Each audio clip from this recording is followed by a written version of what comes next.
Hey there. Today we're tackling a topic many of you have asked about: how to turn off Safesearch on Google and regain full access to your search results. Safesearch is a helpful tool designed to filter explicit content, making the internet a safer place, especially for younger users. But there are times when you may need unrestricted access to search results. No worries. I'm here to guide you through it. First, let's start by opening the Google search page.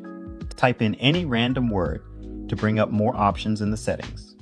Once you're on the results page, head over to the top right corner and click on your account icon. Now, you'll see several options. Look for the one labeled Safesearch.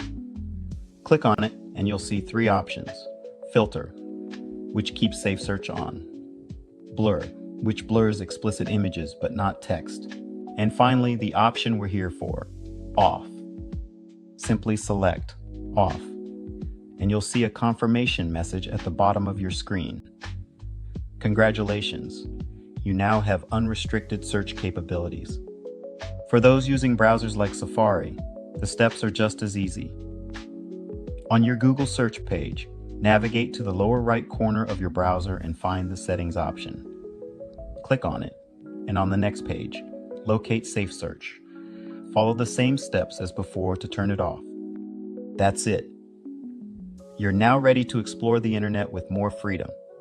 Remember, with great power comes great responsibility. So use this feature wisely. If you found this tutorial helpful, don't forget to hit that like button and subscribe for more tech tips and answers to all your burning questions. Thanks for watching and happy searching.